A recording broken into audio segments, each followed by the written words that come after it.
This podcast is brought to you by the IIEA, sharing ideas, shaping policy.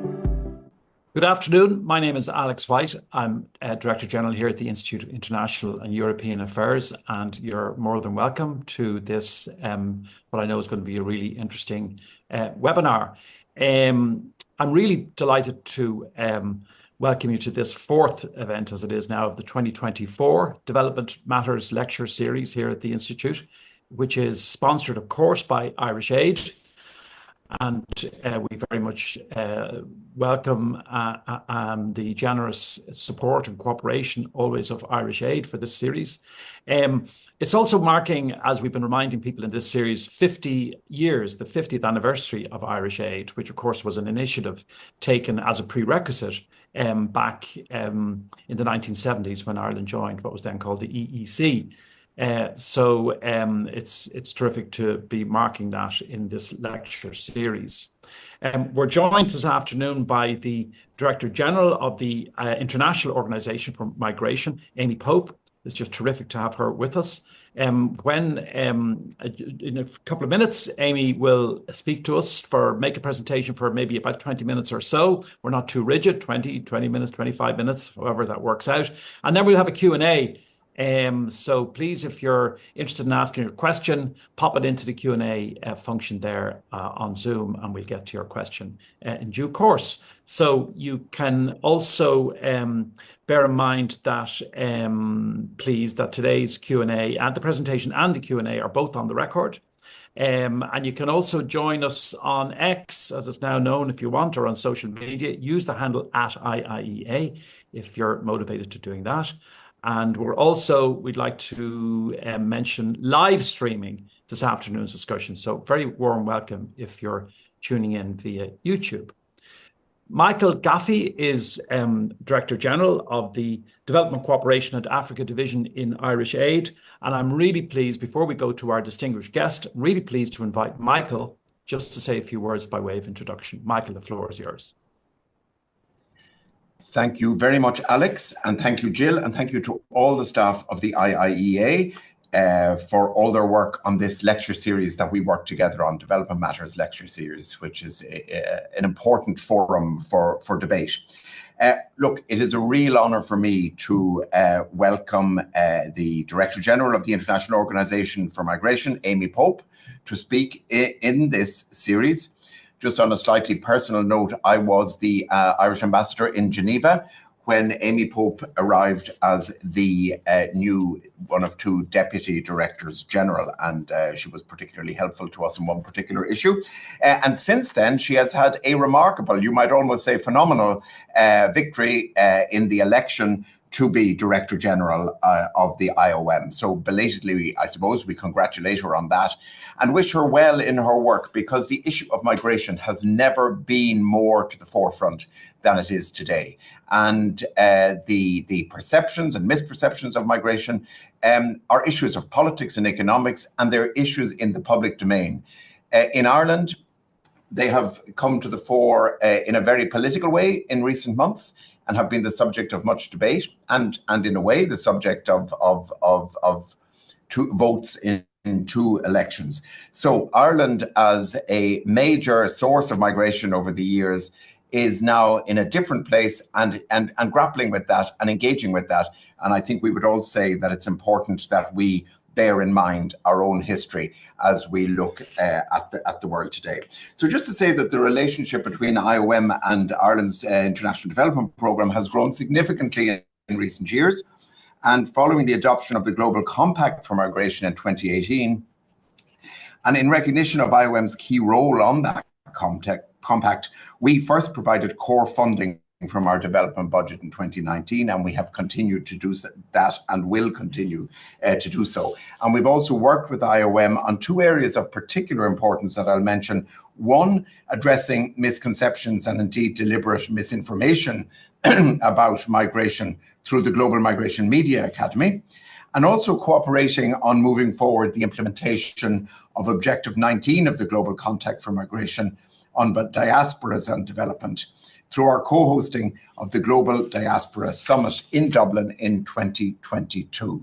So we have really good cooperation. We'd like to develop it further. We're really looking forward to hearing from Director General Pope today. And I just want to, in front of everyone, say that we would also really hope that before too long she will be able to visit us in Ireland. So thank you very much, Alex, and welcome to everyone to this lecture. Thank you. Thank you very much, Michael, for that. And now just falls to me to introduce our distinguished guest. Amy Pope is Director General of the International Organization for Migration. It's a post that she's held since October 2023.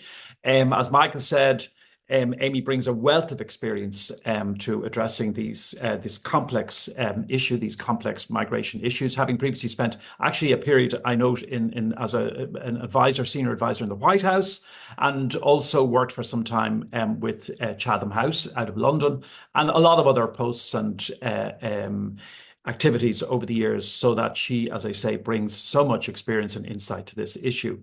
And I think it would be fair to say has displayed a passion for changing the narrative, or the global narrative, about people on the move, for whatever reason they're on the move.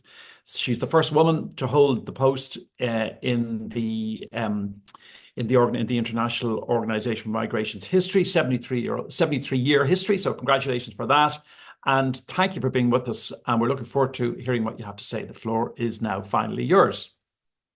Well, first of all, thank you so much, Alex and Michael Gaffey, for the invitation to speak at this renowned Development Matters series. And thank you also to the IIEA for highlighting the importance of migration. I mean, we know this topic of migration is touching every single one of us here in one way or another. Ireland is the great migration success story. It's played such an important role in your history over the last 200 years or so. We know, I'm an American, as you can hear, I'm sure. The Great Famine triggered the exodus of millions of people, many of whom ended up in my own country. And you know that for the United States, the Irish migration is actually part of who we are as a person, or as a country, and as an important part of the success that we've had as a country. But we know that when people come, it's not just that they escape the famine and their problems are over. A lot of migrants then and now came desperately poor, and they were crowding into low-cost housing. There were issues with schools and healthcare and sanitation. They were subject to terrible prejudice and discrimination in my country. And yet we know that despite all of these extraordinary challenges, the industrial sector that was really exploding in the US at that time absorbed those who wanted to work. And the Irish and other nationalities built roads, railways, canals, and a whole lot more in my country, and really put the United States on the map in ways that it was not before we had this significant wave of migration. And it plays out today. I mean, you see it all the time, right? We have extraordinary contributions in every sector, whether it's politics, business, and technology, sports, education, entertainment, entrepreneurs, many, many more. I myself worked for some famous Irish Americans. Joe Biden himself is probably one of your most proud champions of the Irish diaspora. He certainly has read Irish poetry to my own children, and anybody who walks into his office will be subjected to stories of the impact of Ireland on the rest of the world.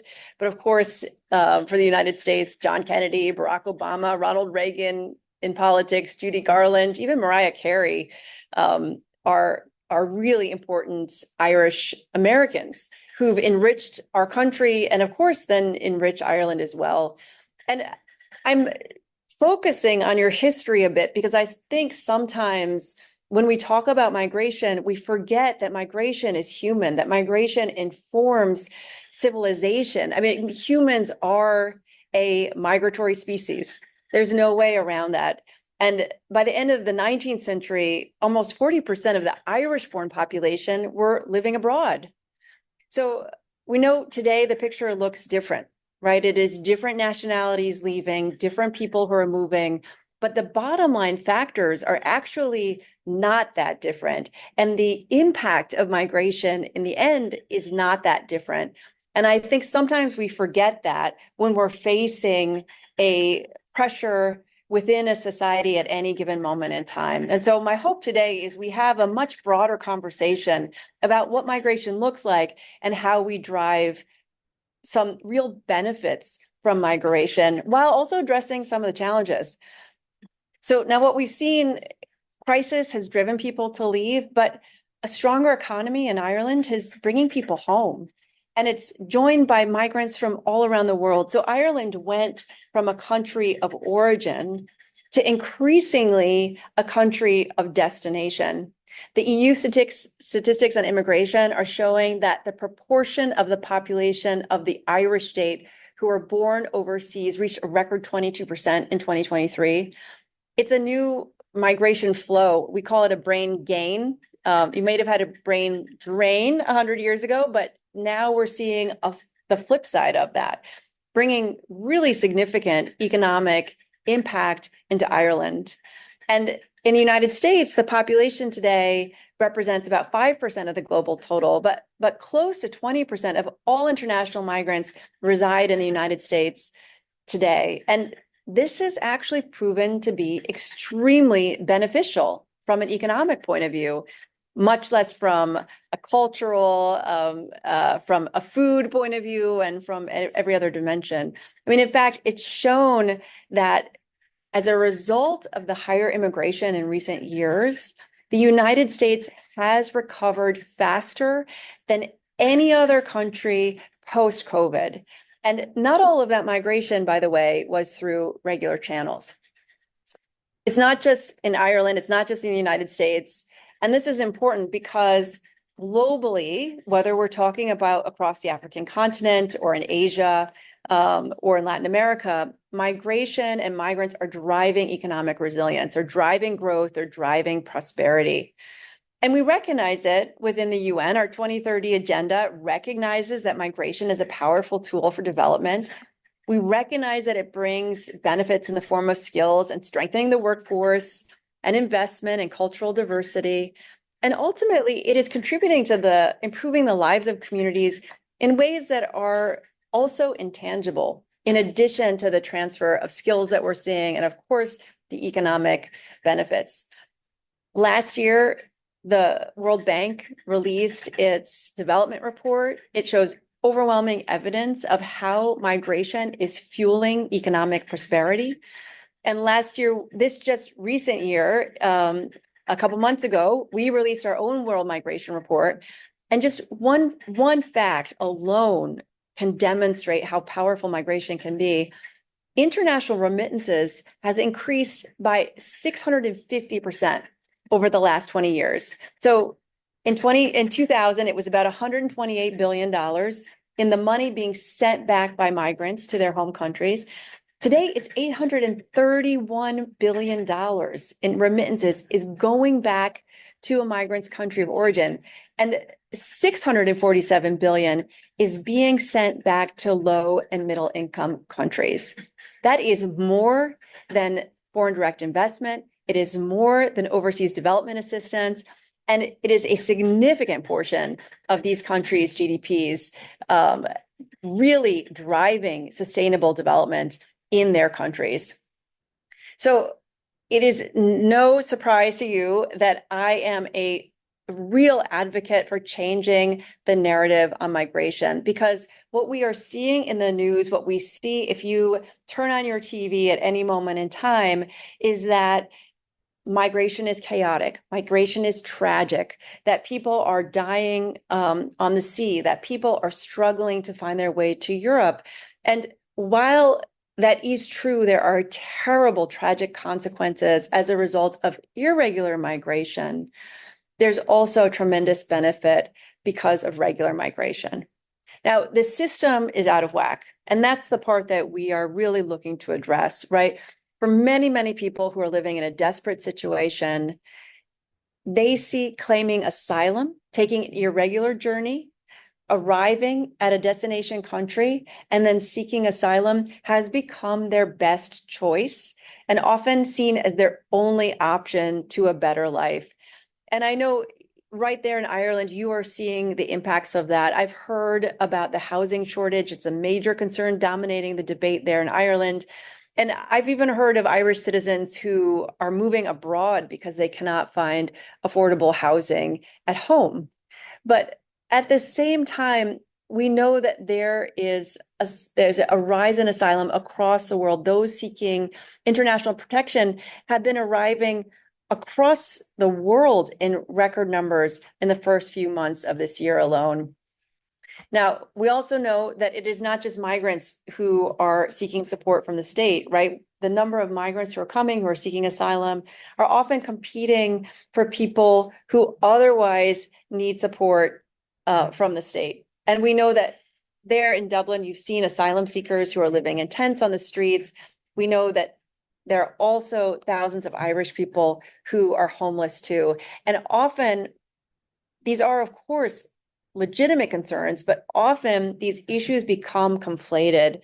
And so the conversation around migration becomes about the people who are living on the streets or the people for whom the system has failed, as opposed to how we can use migration as a tool to drive better outcomes for more people around the world.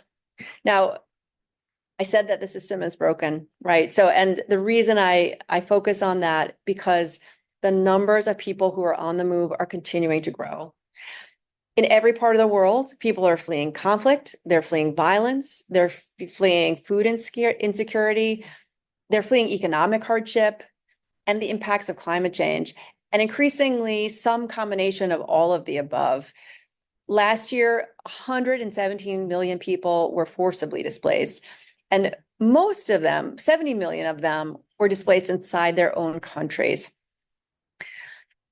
Interestingly, the vast majority of the world's refugees and those who are in need of protection, about 75%, are being hosted in low and middle income countries. And often it's just the country next door. So I was recently in Chad, where there are hundreds of thousands of people who are fleeing the conflict in Sudan. As you may know, Sudan is now the world's biggest displacement crisis. 10.5 million people are displaced in Sudan. But they're fleeing to places like Chad, to Eritrea, to South Sudan, to countries that already have very low resilience, very low capacity, and who are now taking on pretty significant burden by having additional people move into their countries without the capacity to support them. And we know that this is happening despite rhetoric about whether or not people should move, despite evidence that when people move irregularly, that they are facing exploitation, that they're facing abuse. But the bottom line is that people, when they're faced with very few options, they move. If people are rational, they're making decisions to go despite the dangers and despite the fact that there are many, many stories of people who are exploited along the way. So for us, this is an important piece to really focus on. How do we change the dynamic where people are increasingly being pushed to move, right? Where the impact of violence, of climate change, of disaster means that they can no longer live at home, or they have very, very poor options at home. And then look at ways that they can move safely. So that brings us to, how do we build a global migration system that actually works? How do we create systems where people can migrate safely, in a humane way, with dignity, in a way that is orderly, and frankly, in a way that does not put pressures on the political conversation in a very negative way?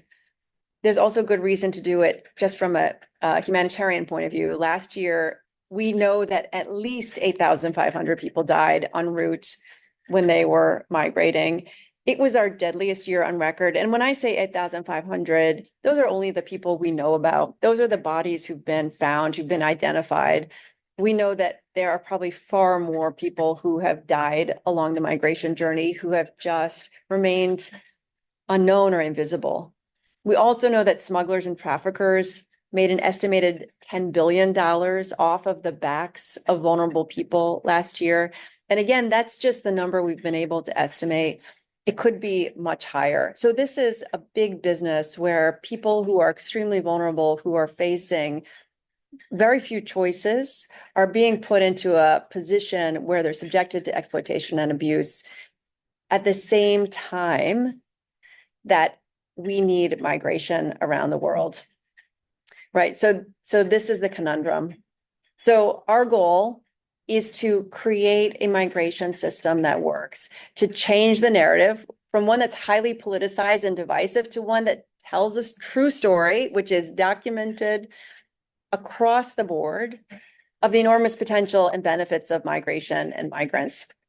So this goes back to the question of how do we do this? Now, number one, we got to start with the facts. We need to dispel the myths and the false narratives around migration. The work we've done with the government of Ireland is really important in terms of countering misinformation. And I want to just say from the get-go, we need to be clear that if a person is fleeing a well-founded fear of persecution that is established under the 1951 Refugee Convention, they have the right to seek asylum. They have the right for protection. This falls squarely within the mandate of our sister agency, the UN Refugee Agency, UNHCR, and we're 100% behind it. But we also know that asylum systems across Europe, across the Americas, are overwhelmed. Mexico, for example, saw unprecedented numbers of people seeking asylum in Mexico. And what it is also showing us is that not everybody who is seeking asylum is getting it, because they ultimately are fleeing not because of persecution, but because of other reasons that are no less dire for the people who are facing them. We see that one of the ways to build out better systems is to create other options for people who are on the move. And I want to just call out the EU Migration Pact. I know there's been a lot of conversation about this, good and bad, but at IOM, we see the EU Migration Pact as a positive step because it is a way to have a comprehensive approach to the issue of migration and asylum in Europe. And we believe that if it is properly implemented, it has the potential to boost public confidence in the system. It will improve the integrity of borders, and we believe it can improve the rights of people on the move. But this is just one small part of a much bigger picture. And we are welcoming of the pact. We're ready to provide practical assistance. But ultimately, we need to have a big picture approach of what migration means if we're going to really maximize the full potential of migration to drive growth and prosperity, but also protect and assist those who are in need. So we at IOM have come out with our new strategic plan. Basically, we have 3 objectives, and our goal here is to really cover the worlds of why people move and how we drive better outcomes. Now, the first one is just very straightforward. It's to save lives and to protect people on the move. And that is the number one, in terms of funding, in terms of work, the number one thing we do. So people who are displaced by disaster, by the floods in Libya, for example, by earthquakes, by wildfires, people who can no longer live at home because their house has been destroyed, people who can no longer farm because 6 seasons of drought mean that they can no longer harvest any food for their family. We're providing support to those people who are on the move.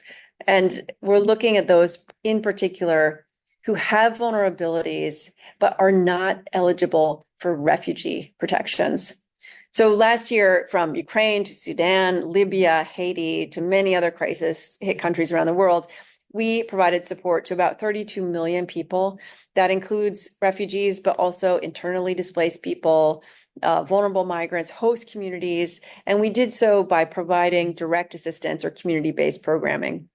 But we can't stop there, right? If we're just reacting to crisis, we will never move beyond the crisis point. And we see this, right? There are places in Kenya, for example, where an entire generation has been born and grown up and now has children living in a situation of displacement.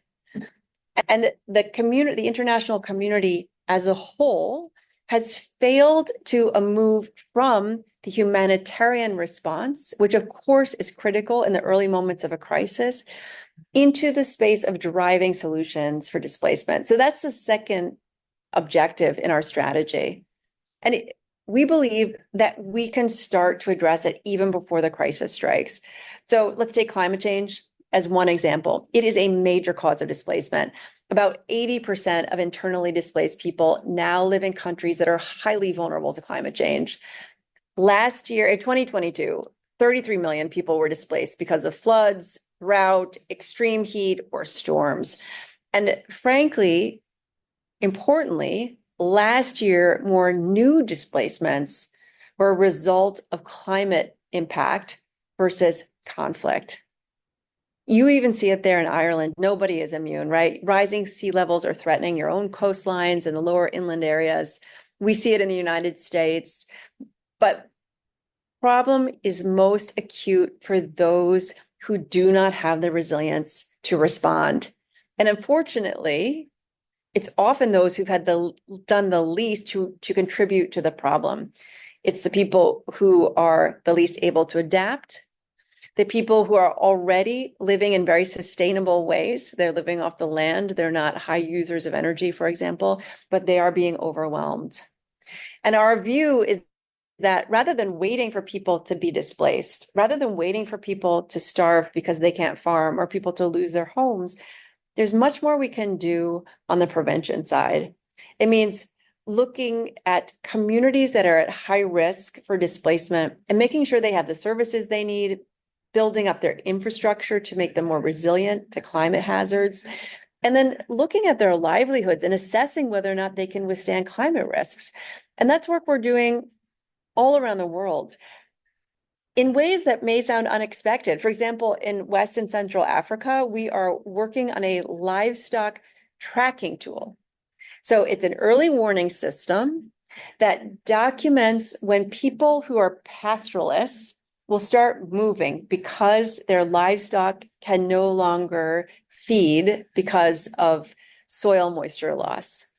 And then they're moving into lands that are traditionally agricultural lands, and that creates conflict. So we've started tracking those movements, anticipating the conflict, and then working with the communities that are facing that convergence, that tension, to diffuse the tension before it gets out of hand and creates a regional conflict. We're also working specifically with the small island developing states. Nations like Tuvalu, 14,000 people in the entire country of Tuvalu, but it is at risk of totally disappearing. They are on the sharp edge of climate change. And the goal is to work with those communities to build their resilience, or in some cases, to use migration as an adaptation strategy, meaning that rather than waiting till people are displaced, you enable people to move safely and to move with dignity. So that's the third piece of this strategy, right? We can prevent displacement to some extent, but we're not going to cover the world of people who are at risk. So we need to be thinking about how people can move safely, about how people can move regularly, rather than moving in a haphazard way, which really stresses the host communities where migrants are coming in. Now, the first is the best way is just reducing the risk of exploitation, making sure that we have migrant rights, human rights, labor rights at the center of the work we're doing. That is coming when somebody has access to a regular pathway, they're less likely to be exploited than if they are coming in through an irregular pathway. We also know that labor mobility pathways are bringing in skills, strengthening the workforce, leading to cultural diversity, boosting local economies, improving the lives of communities in the country of origin, as well as in the country of destination. In my country, in the United States, migrants have been directly responsible for revitalizing aging communities that had basically emptied out because people had left for jobs in other parts of the world. Migrants have now come in and brought new life, new wealth, new prosperity to parts of the United States that people had otherwise given up on. We're also seeing that will become more and more important as, frankly, many countries around the world are aging, and Ireland is no exception here. We're seeing as people choose to have fewer children, the demographics are shifting in a way that you will no longer have the workforce you need to have the kind of development you've seen over the last 20 years. So migrants can offer a solution, making a significant contribution in high skill, medium skill, lower skilled occupations in countries all over the world. In developing countries, generally, the contribution of immigrants to the GDP is an average of 7%. So facilitating regular pathways so that people can move safely and with dignity, it's really at the heart of what we see as a whole of society approach. And our goal is to move the conversation out of just the planning that happens within a Ministry of Foreign Affairs or the Interior Ministry or Home Office, and bring the conversation to all policy areas, to look at what's the impact of migration on urban planning, on housing, on healthcare, on education. Because we know that people are needed, but we know that when you don't have that planning, it can stress systems in ways that can be quite detrimental, and ultimately undermine what we're trying to do. We're also trying to ensure that these new pathways are accessible, to make sure that they are inclusive, and to make sure they're reaching the people who may otherwise migrate irregularly if they don't know that there is a regular pathway to take advantage of. So ultimately, we think there's a whole range of solutions that can work here. It goes from regularizing the status of migrant workers, having humanitarian visas or family reunification visas, using private sponsorship so that churches or community groups or families are sponsoring vulnerable migrants or refugees, and making sure people then have access to public services and even temporary work permits when they come, if they're not coming in on a labor visa.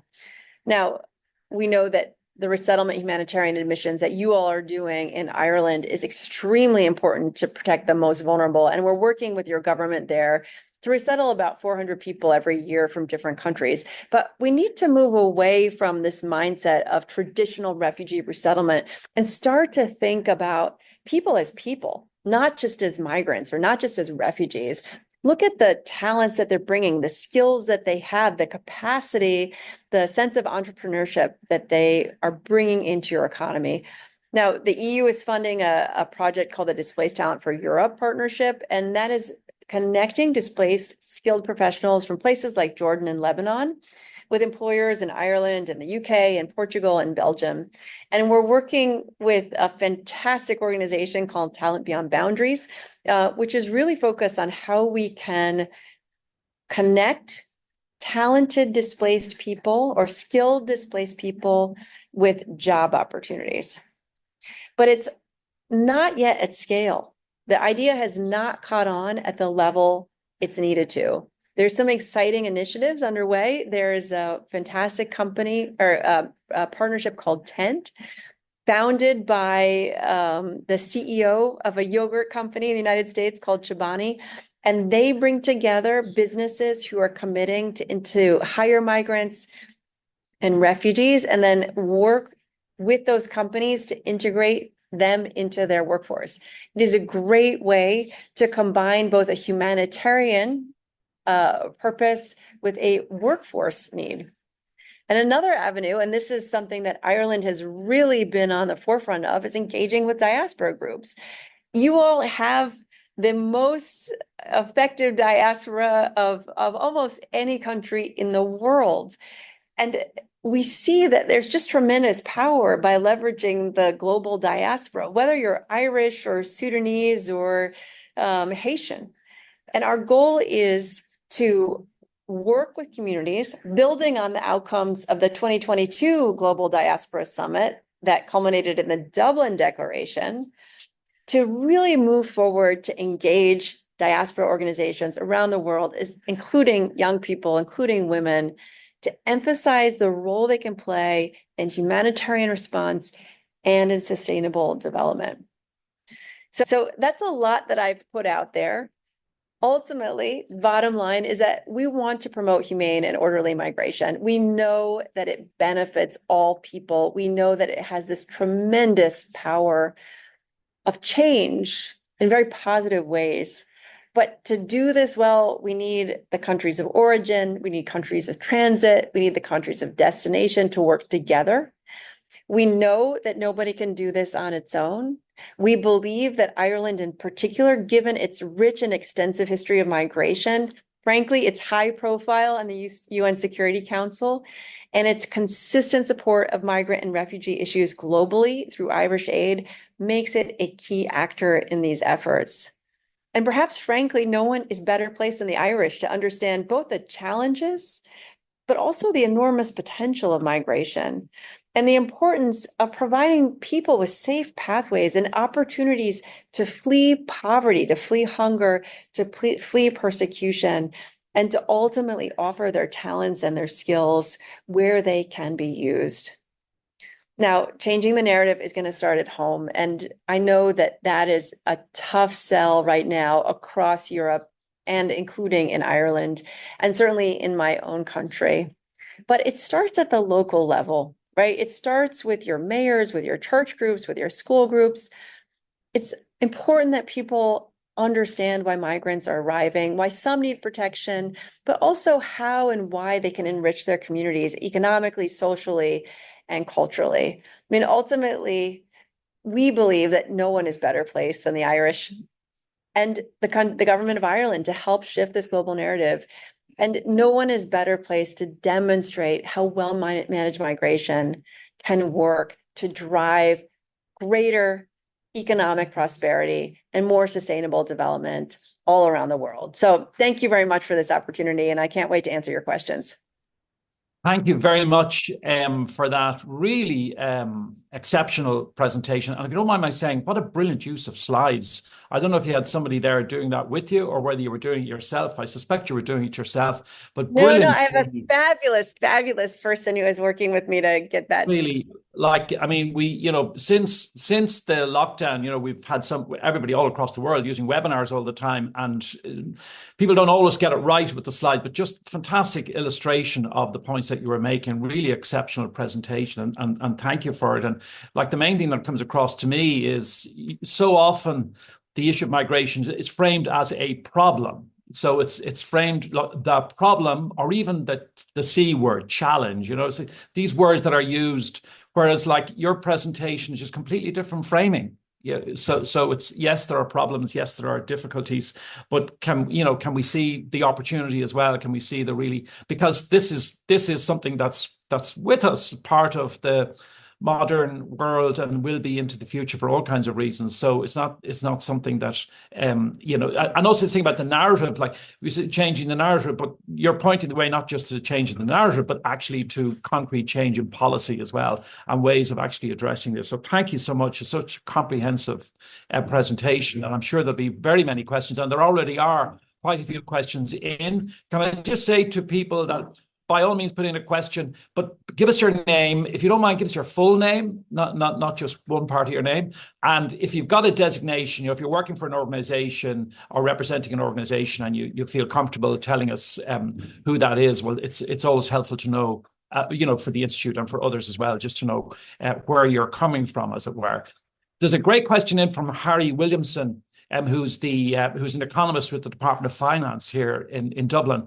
And he thanks you for your presentation and says that the latest UN population projections 2024 published last night, so who's up to date here, project that net migration to Ireland will fall to negligible levels in the next 15 to 20 years. Surprising. This is in stark contrast to recent trends that we've seen, with net migration reaching record levels last year. He's wondering, Harry, what evidence is there to suggest that migration to high-income countries will fall in the coming decades? Or do you see the opposite occurring? So what's your instinct, what's your reaction to those numbers that are published? And what do you think the real story is? So interestingly, in the population projection report that came out, what you'll see very clearly is that economies, especially across the global north, are all going to face these demographic challenges because they simply are not having the number of children that they used to have. And that is going to create more and more economic concerns for countries. The countries like Japan and the Republic of Korea, Italy, Greece, Portugal are on the sharp end of the stick right now. They're all feeling it right now. But across the world, not just in the North, obviously we're seeing it in the North, but also in countries like Uruguay or Barbados, they just don't have the population they need, right? So that's why this rhetoric around migration is so dangerous, because for a country like Ireland, you need to attract migrants. You need to bring in the skills to continue the fantastic development you've had over the last several decades. But the anti-migration rhetoric could actually depress migration at a time when you need it most. Now, the demographics on the flip side suggest that there's going to be movement of people no matter what, because the number of young people across Africa, for example, is going to account for 40% of the total number of young people in the world. And quite frankly, many of the economies now in Africa do not have sufficient numbers of job opportunities. So this is where we need to move away from this conversation about migration is terrible and move toward how do we make sure people have the skills they need, have access to the job opportunities, and we can have more efficient distribution of people around the world so that more countries can continue to move forward, can continue to innovate and develop. So I don't think it's that migration will stop, but what I do think, they certainly won't stop because the demand is going to be high, including in countries like Ireland.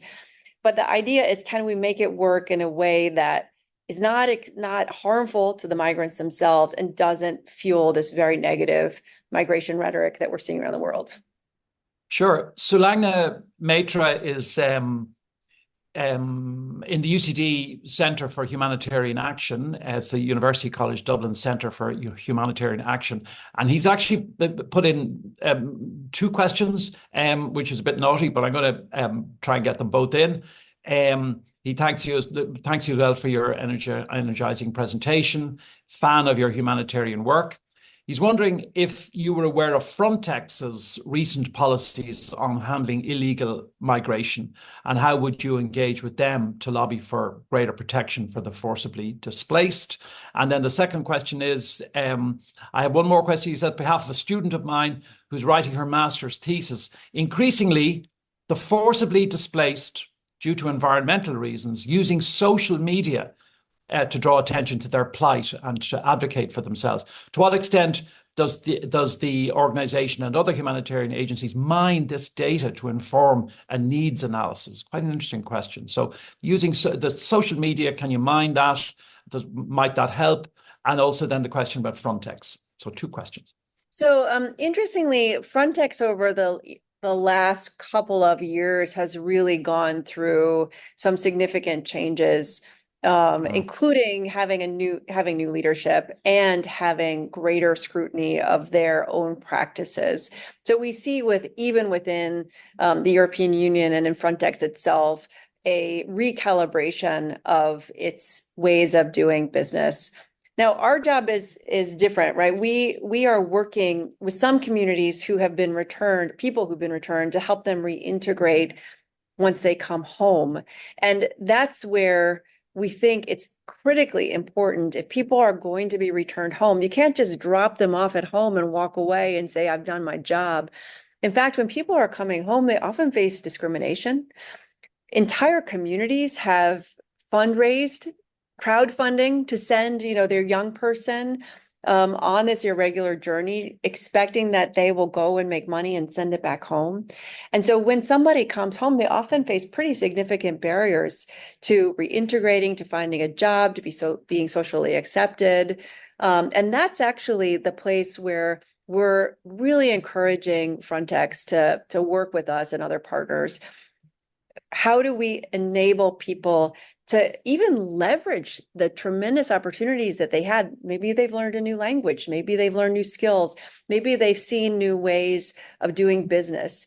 Those are all things that should be celebrated and leveraged to drive development in their home countries. So thinking about it, instead of just a return, which is often sort of where Frontex comes in, to well, how do we actually make this work? How do we turn this into a development opportunity?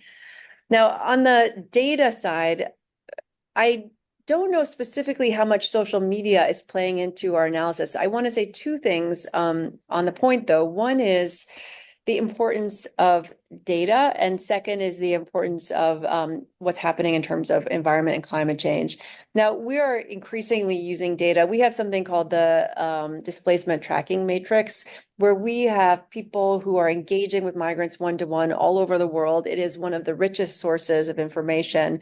It helps to feed the entire humanitarian community so that we can very quickly provide tailor-made responses to people who are on the move and to understand why they're moving and what's driving them. So we use that. Some of that will include social media, but it also includes other forms of information gathering, direct surveys, sometimes mapping, engagement with community leaders, a whole range of tools. And our goal is to shift away from a anecdote-based response to one that is very data-driven. And so we're looking at all the different data points that exist. Frankly, there's some interesting opportunities, even using artificial intelligence, to start to anticipate and forecast trends here. Now, the second piece is around climate, is where I think there's the greatest opportunity, because much of climate displacement will be predictable.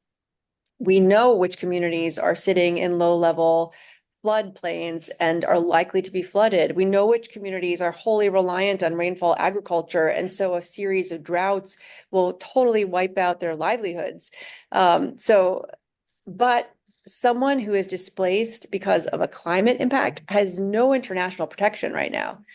So that means if you lose your home and you move across the border, you don't have any right to seek refuge there. You don't have any right to seek asylum there. And as we see so many people, hundreds of millions of people living in these climate vulnerable areas, it is absolutely critical that we start to come up with solutions. Now, I don't think it means that we reopen the Refugee Convention. That is politically a very big lift at this moment in time.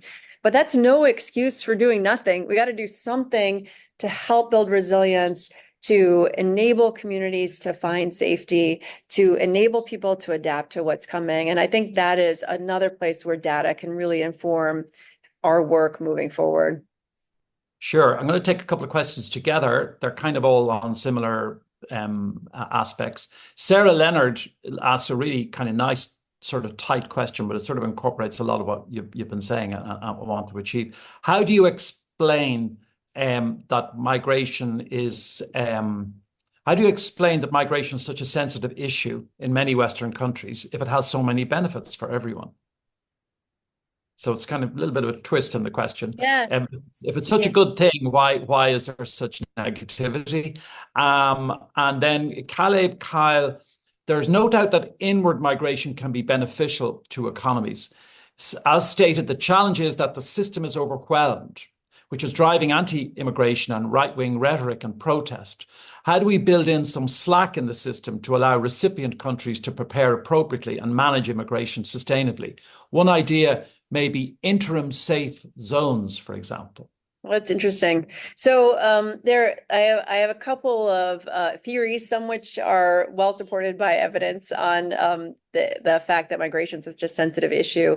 I would point out, I mean, part of even the framing of this conversation around Irish migration is that Irish migration was very poorly received in the United States at the time that Irish migrants were coming in. And Irish migrants were not only facing discrimination once they arrived, they were often living in overcrowded situations with poor access to services, and complaints from the host communities about that wave of migrants. So this is not new. This has been happening for centuries all over the world. You know, right now in Pakistan, we're seeing an anti-Afghan migration wave play out, where Afghan migrants are being pushed out of homes they've lived in for, in some cases, 40 years. And it is the same kind of dynamic. The Afghans are different and they're not part of us and we want them to leave, right? It's this othering, to use a, maybe overused word, but that is playing out, and that is just very human, unfortunately. But the other thing, frankly, is that migrants don't vote. And that's particularly critical. This year, half the world is voting. If you're a politician and you want to make your case that you're the person, either that the other guy has done the wrong thing or you're the person who's going to fix things, it's very, very easy to demonize migrants because they can't push back. They're not going to go to the polls and vote you out or vote for you, right? So we are seeing it as a very politically expedient political strategy to blame all of society's ills on migrants, because what are they going to do about it, right? So that is quite acute, and we're seeing that in polling around the world. But also, I mean, it doesn't mean that there are no challenges, right? There are impacts when large numbers of people move into a community that has not anticipated them. That is true, and I think we just need to recognize that as being true. But that's why I am framing the solutions around migration is not just about your border control services. It's not just about your home affairs or your interior minister or your foreign minister. Migration has to be a whole of society approach. If you know you have labor shortages and you are reliant on migration to meet them, so take Canada, for example, a country of migrants for many, many years. They rely on migration to fuel their industry. You can't just expect that the market is going to take care of it all on its own. The planning, the engagement on urban planning with education ministers, finance ministers, access to healthcare and health ministers, sort of bringing in all the parts of the government bureaucracy and then civil society, mayors, teachers, etc. That's where we see better outcomes, because we're talking about people who have needs, people who bring great advantages to communities, but there's still people who are going to access those services. And so we're really advocating to bring the rest of the community to the table and not leave the decision-making just in the hands of one particular cone within a government. Yeah, so many of the questions that are coming in just reflect I think your own thinking. So people are asking a question, but they're giving their own view as well, which is fine. Although, mind you, just to note, as regulars, I was going to say regular listeners will understand, but members and people who attend our events, the tighter and the shorter your question, the more likely it is to be taken, because it pops up on a little box for me here, and I have to read it and then put it to our guests. So it's always the shorter ones and the pithier ones that get through. But I am going to take a slightly longer one because I think it's good, but it's as much commentary as anything else. It's from Aideen Elliott. There's a senior policy and research coordinator with Oxfam Ireland. Thanking you again for your presentation and for outlining very well the juxtaposition between the reality of the benefits of migration and the misperceptions that fuel hostility. And Aideen says, however, it seems that politicians and policymakers play into the misperceptions by repeatedly pledging to reduce the numbers of people arriving in their countries. So how can we convince policymakers and politicians to embrace the benefits of migration, which is what you've been talking about, reduce the number of deaths, not by, quote, cracking down on smugglers, unquote, because that ignores the push factors, but by increasing the number of safe and regular routes to seeking protection, for example, by humanitarian visas, she says, and to take account of the reality that 76% of Irish people support all asylum seekers, according to the Economic, Social and Social Research Institute. So there's some commentary there, which is not a million miles from what you've been saying yourself. So by all means, add to that if you like. And I was going to ask you as well, just our researcher Tara Kukic, who did a great job here, by the way, and in putting together this webinar. A question that she has suggested is, we've come, well, there's been a British general election, a change of government. Rwanda was so big as an issue there, and the previous Conservative government's plan was described by Keir Starmer the day after he became prime minister as really something of a gimmick, is what how he described it.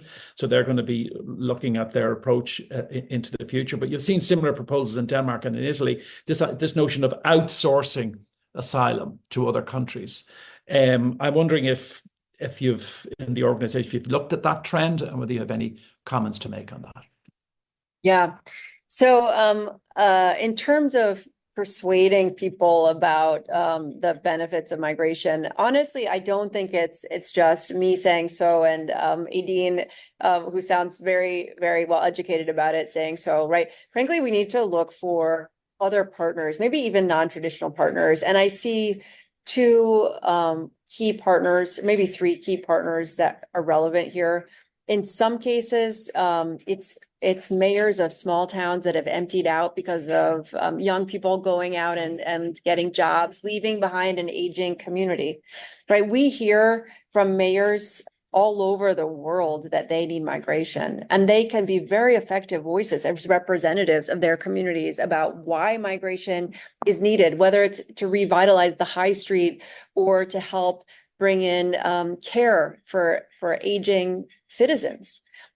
The second is leveraging the private sector, because everywhere I go in the world, I was just in Canada and in Mexico, two countries that have had pretty significant labor shortages.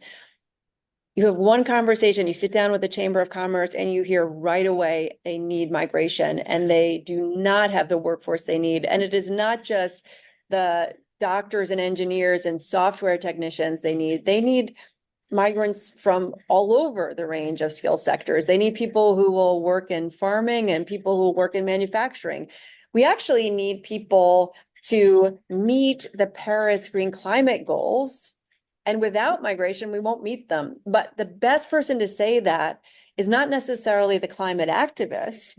It's the solar panel manufacturing company that can say, look, like this is good for you as a country in terms of the economic benefits to make an investment in better migration policies. So again, a non-traditional partner. And then the third, which I think is such an effective way to build support for migration, is around private sponsorship. So where we've seen a community group, a family, a church group sponsor especially refugees or persons who are fleeing humanitarian disaster, make a commitment as a community or family to support someone who is in need, to invest in their coming into the country, to invest in their integration, to helping them find a job, we see better outcomes. So those are three ways that I think we can actually help to bring other stakeholders to demonstrate why better migration is a much better strategy than just enforcement. And then frankly, it actually works. In terms of outsourcing asylum, I mean, I think there were, this is a conversation that is happening in a number of capitals right now. And again, it goes to this misperception that if you make migration difficult, people won't come. And it ignores the fact that there are these tremendous pressures on people to leave. And frankly, so many stories of people who've succeeded, even if they've taken an irregular migration journey, that it totally outweighs any evidence that outsourcing migration is going to be a sufficient deterrent. It's also, quite frankly, we're not seeing good evidence that these systems will work well. So we never really tested it with the Rwanda system because it didn't really ever take off. But there are always concerns about how are you going to make sure that rights are respected? How are we going to make sure that people can seek asylum? Like there are a whole bunch of operational logistical things that were just not really clear. Instead, what I do think is a promising practice is something we're seeing in the Americas, where they're setting up something called safe mobility offices along the migratory route, where people who are on the move can be assessed about their protection needs, be assessed in terms of their skills, be assessed in terms of their intent around leaving, and often find a regular pathway, either a humanitarian visa or family reunification or refugee resettlement, before they go all the way up the route. So that is the kind of innovative thinking that I think that the European Union is looking to and should be looking to in terms of addressing the needs of people on the move. Sure, and we're up on the hour, so if you don't mind, we might just take another three or 4 minutes. If is that okay with you? Are you under pressure? Just we will wrap up in 5 minutes. 5 minutes. Valerie Hughes has been through in relation to a concern in relation to Syrian refugees, in particular in the Lebanon at the moment, and a sort of a generalized question, if I can, but drawing on what Valerie says in respect of particularly Syrian refugees in the Lebanon. With a concern, a very real concern, that they're being, sent back to Syria, and some have, and she's given examples of it. She has a question about refugees fleeing conflict or persecution, and what Valerie is describing as the abandonment of the whole refoulement principle in this regard. And this obviously in areas of conflict is a massive issue for so many people, and I don't want to say the two things are the same, because no two conflicts are the same, but we've a question from Anuradha Sen, who's joining us from Italy this afternoon. Thanking you again. As a human rights research student, I'm grateful for the note about the Afghan refugee pushbacks in Pakistan. And he says that the Indian legal system doesn't even recognize refugees and has been deporting Rohingya refugees for the past year, not to mention the Citizenship Amendment Act or whatever.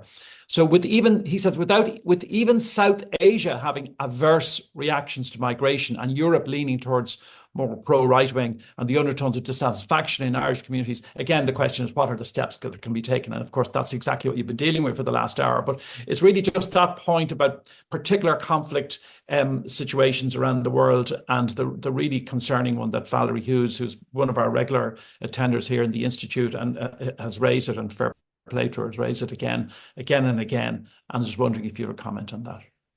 Yeah, so I think this goes to the point of, when people are fleeing, when they're displaced, they're most likely to go to a neighboring country or to a country in the region. The Syrians did not all come to Europe, even though at moments people thought, oh my gosh, there's so many Syrians. Really, the countries that were hosting millions of Syrians were the neighboring countries. And we're seeing this unfortunate trend, and it's a reaction to the fact that there are so many crises and so many people living in protracted displacement situations, that the traditional donor community that would support those displaced persons, who are, whether they're in places like Chad or in Jordan or in Lebanon, are now saying, well, we've done that enough. Our populations don't care about the issue of Syria anymore, so we're going to withdraw our funding to help support those communities who are displaced. And that leaves the burden of supporting those communities on the country who is hosting them alone, which then in turn fuels increasing pressure on the systems of that country, many of them who do not have high capacity. As you know, Lebanon is facing pretty significant issues at the moment in time in terms of inflation, for example. And there are two things that are happening. One is, it's very convenient and easy to scapegoat migrants. And second, the countries have legitimate concerns about providing support to millions of people. And so what you then see is a tension within that country, that hosting country, that becomes very anti-migrant, very anti-refugee. We saw that in Tunisia there. And by the way, we saw it also across Latin America. where Venezuelans and Haitians who had been living in countries across Latin America for years started to feel the pressure to leave as xenophobia started to grow, and as the atmosphere, the environment became less welcoming, and it became more and more difficult for them to find a job or make a living. And so then you saw them leave the country where they first settled. So the same thing is now happening in Lebanon. And so what we urge governments to do is to recognize that often the pressure to support communities who are displaced is coming onto countries that already have difficulties, that have lower capacity. And you can't just walk away from that kind of support and expect that everything's going to be fine. It's not a surprise that people will start to leave if they become the target of xenophobic attacks wherever they are. So it's connecting these dots. I'm very conscious of time. Thank you so much for being with us. And I think it's early in the morning there. I'm sure you've got a busy day ahead. There's loads more questions. I hope we get an opportunity in the future maybe to address some of those with you. I know here in the Institute, we would very much want to work closely with you and obviously with Irish Aid and others and all the many organisations represented on this webinar this afternoon on this issue of migration. It's such a critical one. Thank you for a superb presentation and for indulging us for an extra few minutes after the hour and for dealing with the questions. It's just been a great event, and thanks also to Irish Aid once again. Thank you so much. It was such a pleasure to be here with you today, and I appreciate the engagement and interest. This podcast is brought to you by the IIEA, sharing ideas, shaping policy.